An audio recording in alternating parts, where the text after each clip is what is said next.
Assalamualaikum warahmatullahi wabarakatuh. Di sini kami dari kelompok 13 akan memaparkan materi mengenai teori konsolidasi, konsep dasar tentang kepentingan non-pengendali, pengaruh kepentingan non-pengendali dalam laporan keuangan konsolidasian. Baik, sebelumnya perkenalkan terlebih dahulu. Perkenalkan, saya Firliana Emar. Saya Maria Noviana Giteku. Baik, kita akan langsung saja masuk ke pemaparan materinya. Baik, di sini saya akan menjelaskan tentang teori konsolidasi. Teori konsolidasi itu ada 3. Yang pertama, teori perusahaan induk, teori entitas, dan teori tradisional. Berikut saya akan jelaskan ketiga teori tersebut. Yang pertama, parent company theory, di mana diartikan bahwa pada laporan keuangan konsolidasi yang dijadikan sudut pandang hanya melalui perspektif perusahaan induk. Dalam teori ini, semua aset dan liabilitas dari perusahaan anak hanya diakui sebesar jumlah kepemilikan perusahaan induk. Yang kedua, entity theory, diartikan bahwa pada laporan keuangan konsolidasi yang dijadikan sudut pandang suatu perusahaan atau entitas baru. Dalam teori ini, semua aset dan liabilitas dari perusahaan anak diakui 100% dengan mempertimbangkan kepemilikan minoritas. Dan yang ketiga, tradisional teori.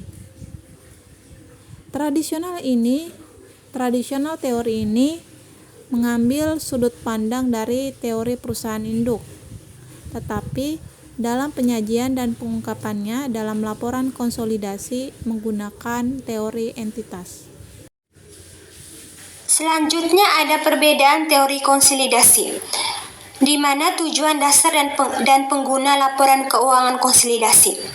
Laporan keuangan konsolidasi adalah perluasan dari laporan keuangan induk disajikan untuk kepentingan induk dan dari sudut pandang pemegang saham induk perusahaan.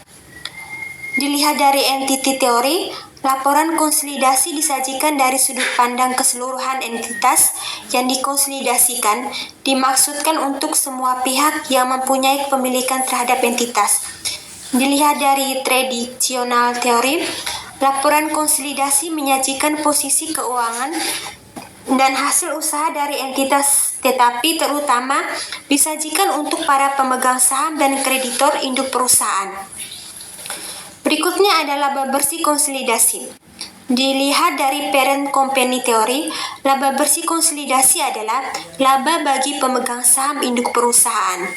Dilihat dari entity teori, laba bersih konsolidasi total adalah income untuk semua pemilik saham dari entitas yang dikonsolidasikan.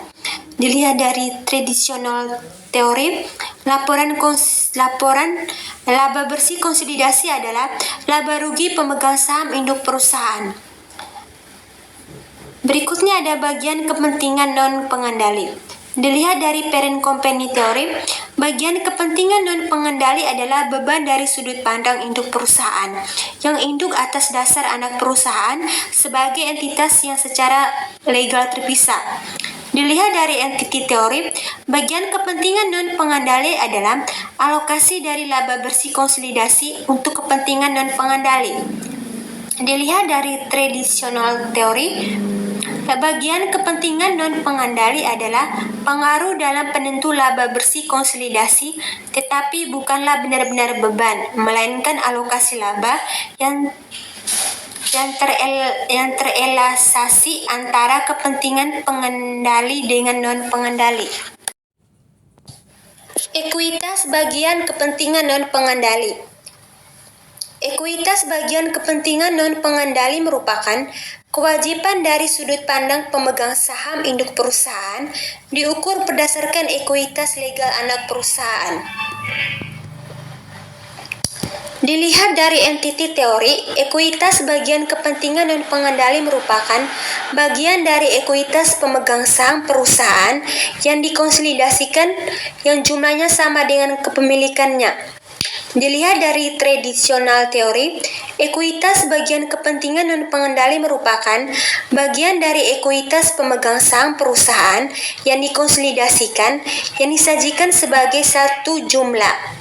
Karena diperkirakan tidak akan mendapatkan manfaat bila ekuitas tersebut diungkapkan secara penuh. Konsolidasi dari aset neto anak perusahaan.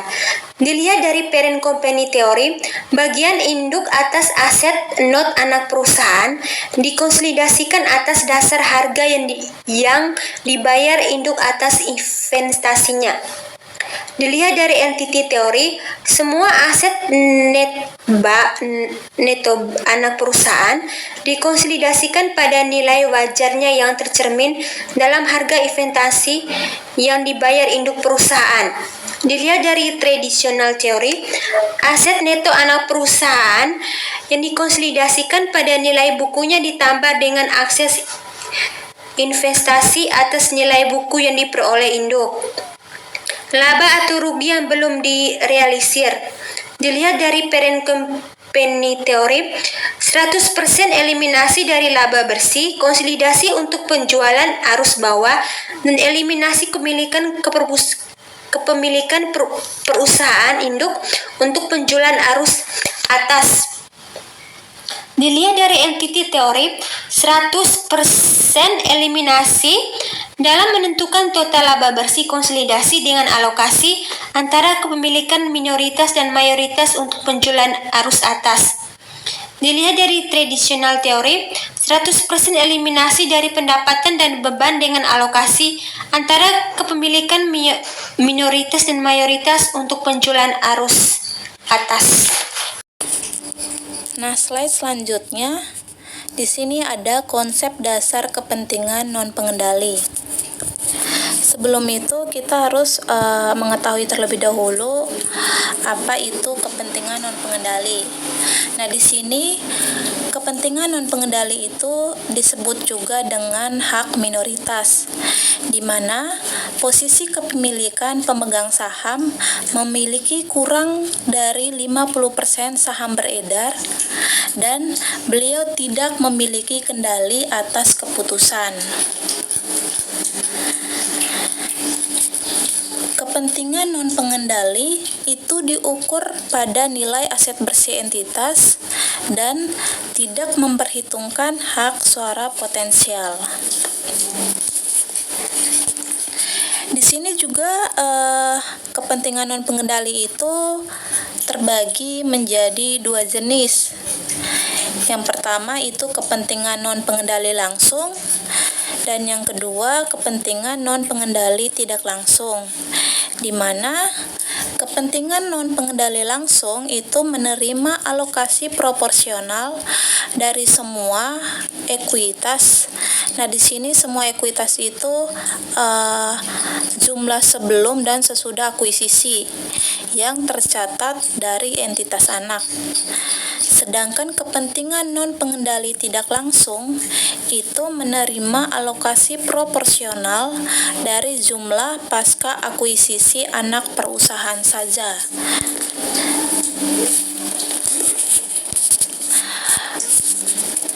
Kepentingan non pengendali atas aset neto atau ekuitas itu terdiri dari yang pertama itu jumlah kepentingan non pengendali pada tanggal kombinasi bisnis awal.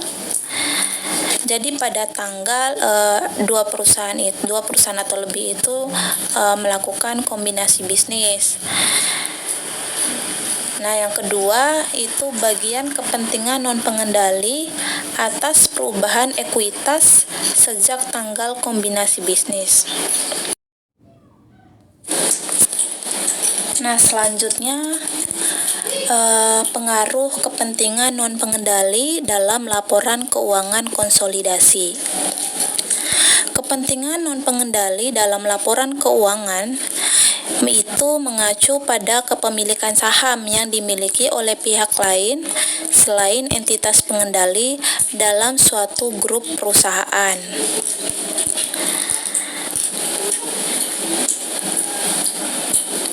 Di sini pengaruh kepentingan non-pengendali dalam laporan keuangan konsolidasi itu mencakup beberapa aspek. Di sini terdapat 5 aspek ya. Yang pertama itu pengaruh pada konsolidasi. Yang kedua itu pengaruh pada pendapatan dan laba bersih. Yang ketiga itu pengaruh pada ekuitas dan aset bersih. Yang keempat itu pengaruh pada rasio keuangan, dan yang kelima itu pengaruh pada pengungkapan tambahan. Nah, di sini saya akan jelaskan terlebih dahulu pengaruh kepentingan non pengendali pada konsolidasi. Nah, kepentingan non-pengendali itu mempengaruhi proses konsolidasi dalam laporan keuangan.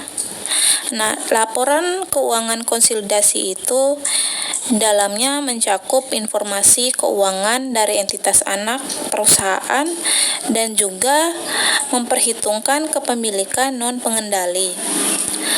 Kepentingan non-pengendali ini harus dipisahkan dan diungkapkan secara terpisah dalam laporan keuangan konsolidasi. Nah, selanjutnya itu pengaruh kepentingan non-pengendali pada pendapatan dan laba bersih. Kepentingan non-pengendali dapat mempengaruhi jumlah pendapatan dan laba bersih yang diatribusikan kepada pemegang saham non-pengendali. Bagian dari pendapatan dan laba bersih entitas anak perusahaan yang dimiliki oleh pemegang saham non-pengendali harus diakui dan dilaporkan secara terpisah dalam laporan keuangan konsolidasi.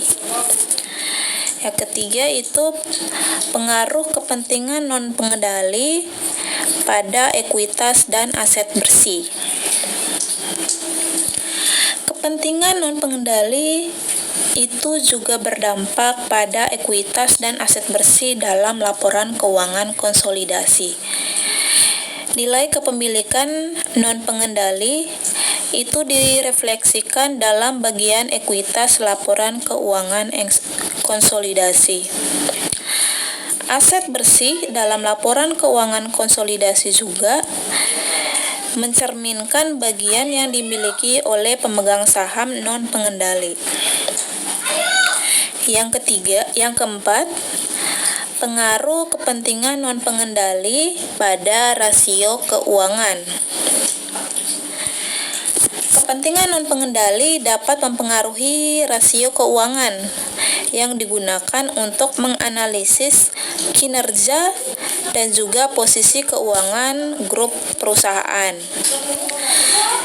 Rasio keuangan itu seperti rasio laba bersih terhadap ekuitas atau rasio laba bersih terhadap aset akan berbeda ketika kepemilikan non-pengendali dimasukkan. Ini akan memberikan gambaran yang lebih akurat tentang tingkat keuntungan dan efisiensi penggunaan aset perusahaan. Yang kelima, pengaruh kepentingan non-pengendali pada pengungkapan tambahan. Laporan keuangan konsolidasi juga mengungkapkan informasi tambahan yang relevan tentang kepentingan non-pengendali, di mana termasuk informasi tentang perubahan kepemilikan non-pengendali, transaksi dengan pemegang saham non-pengendali, dan konsekuensi potensial dari hak-hak pemegang saham non-pengendali terhadap entitas pengendali.